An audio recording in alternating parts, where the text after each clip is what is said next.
invention. Le diable est une invention humaine. Le diable, c'est toi. Et vous ne connaissez pas la couleur de l'air, mais vous croyez que voilà, cet oxygène-là existe. Non, et cet oxygène-là vous permet de respirer.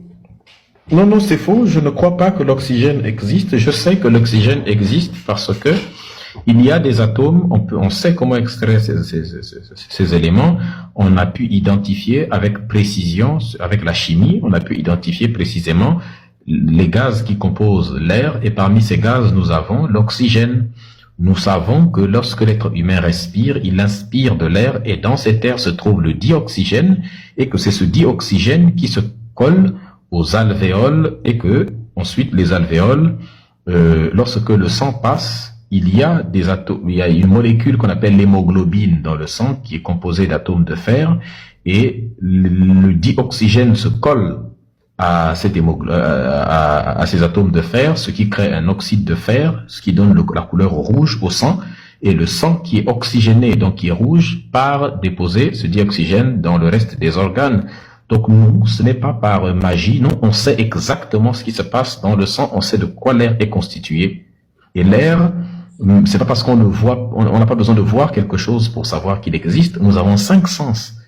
Et si les 5 sens ne suffisent pas, nous avons créé des appareils qui nous permettent de détecter avec précision ce que peut-être les 5 sens peuvent ne pas détecter, ou bien peuvent mal détecter, ou peut-être nos 5 sens peuvent nous induire en erreur.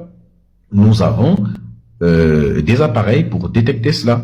Par exemple, les atomes, il y a des appareils qui peuvent détecter les atomes, il y a des expériences scientifiques pour mettre en évidence certaines molécules comparées à d'autres. Et pour terminer, l'air, si on ne peut pas le voir avec les yeux, bah on le sent sur la peau.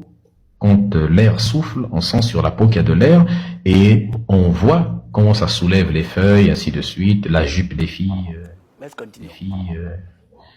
Tu vois. Ouais, ça soulève, mais vous voyez pas de vos yeux. Vous ne voyez pas l'air que vous respirez. Si, quand ça soulève, on voit pour le coup. Quand ça soulève, oui, mais quand ça soulève pas, vous le voyez pas. Vous voyez? Et puis vous avez dit oui, mais quand ça soulève, on sait qu'il y a l'heure. l'air du coup. Oui, vous avez dit tout à l'heure que il y a pas besoin de voir pour croire. Et c'est la même chose que je vous dis. Moi, je ne vois pas Dieu, mais je crois qu'il existe parce que il a fait des choses. Il y a des choses qui me sont arrivées où je l'ai invoqué et j'ai vu.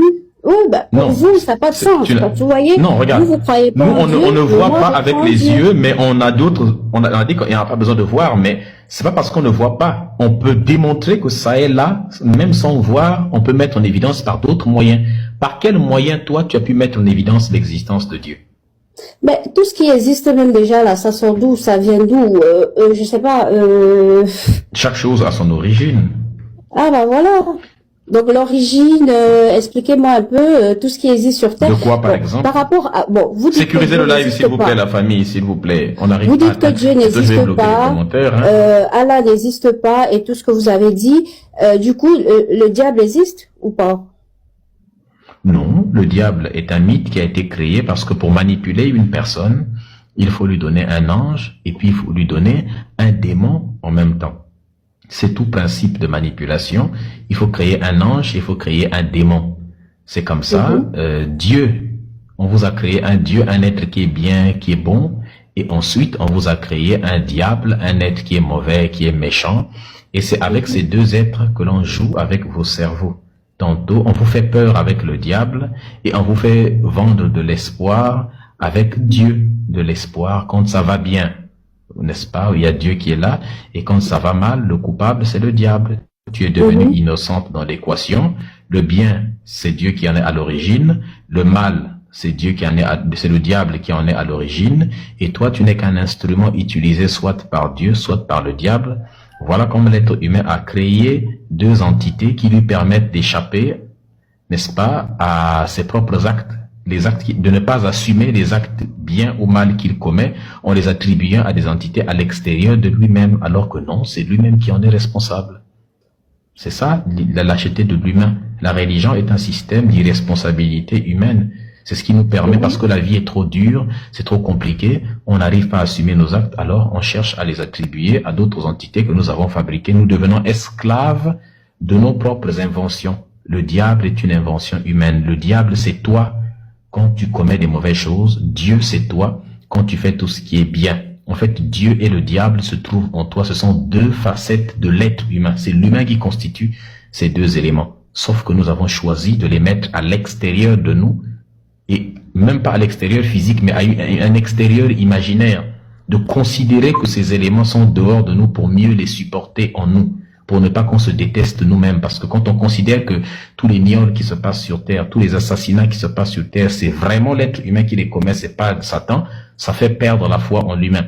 Et quand on voit que tout le bien, toutes les choses incroyables qui se passent sur Terre, c'est l'humain qui en est responsable, ça pousse à réifier presque l'humain, parce que on se demande comment l'humain peut être capable des choses aussi incroyables, aussi belles, des choses aussi merveilleuses. Oui, c'est nous-mêmes qui en sommes responsables, et il est temps qu'on se considère pour les véritables dieux que nous sommes, ou pour les vrais démons que nous sommes quand nous commettons du mal. Tout est humain. Tout est humain. Quand on se rend compte de, oui, et c'est quand on se rend compte de ça qu'on devient ce qu'on appelle un Ubermensch, un humain supérieur, un homme à la conscience supérieure. C'est-à-dire, on n'est plus inférieur à vouloir fuir nos responsabilités, mais on comprend pleinement ce que nous sommes et on assume notre pleine posture d'humain. Ok. Donc du coup, je donne un exemple. Donc les pratiques de sorcellerie ou les choses qui se passent un peu dans le monde, c'est quoi? Ça vient d'où tout ça? C'est nous-mêmes, c'est l'humain, c'est ça? La sorcellerie, ça n'existe pas. Ça n'existe pas, ça? Non, la sorcellerie, c'est intelligent. Ça existe, la sorcellerie, et ça s'appelle l'intelligence. C'est un sorcier qui a fabriqué l'avion.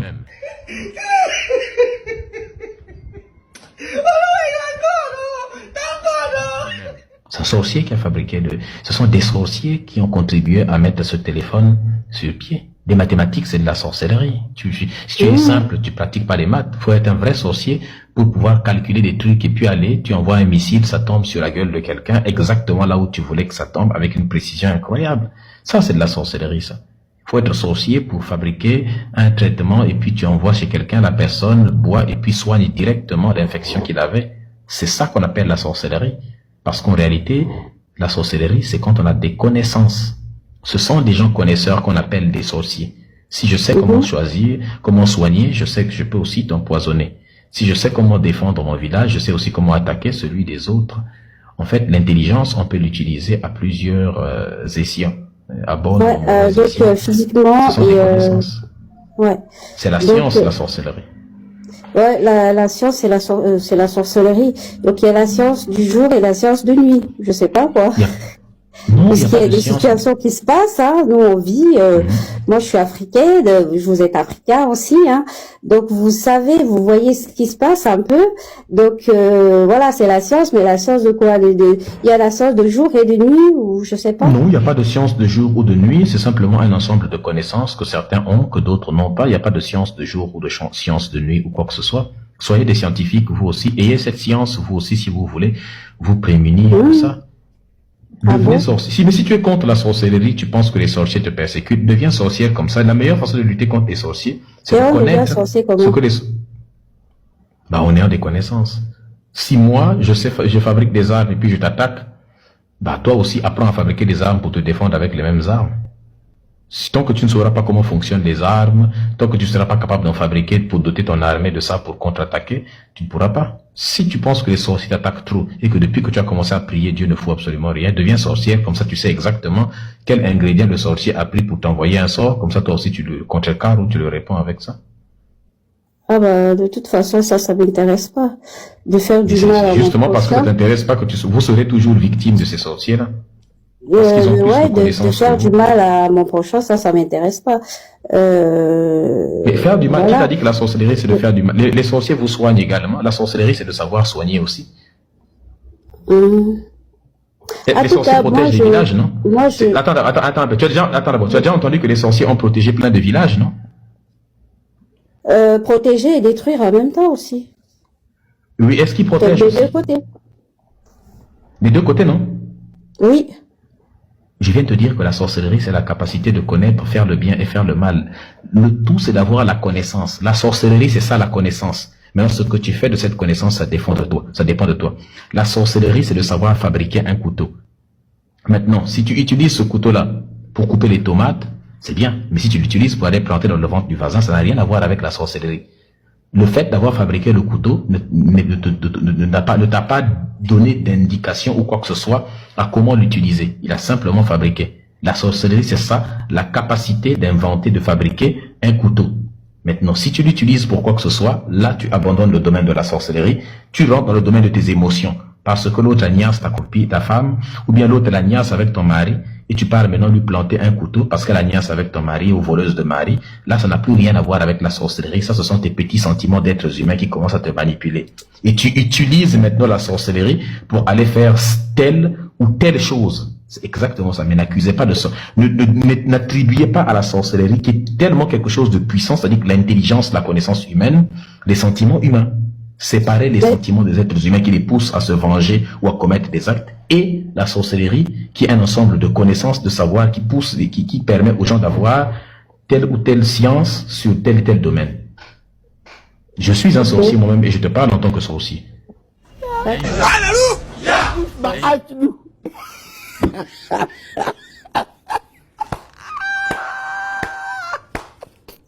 D'accord.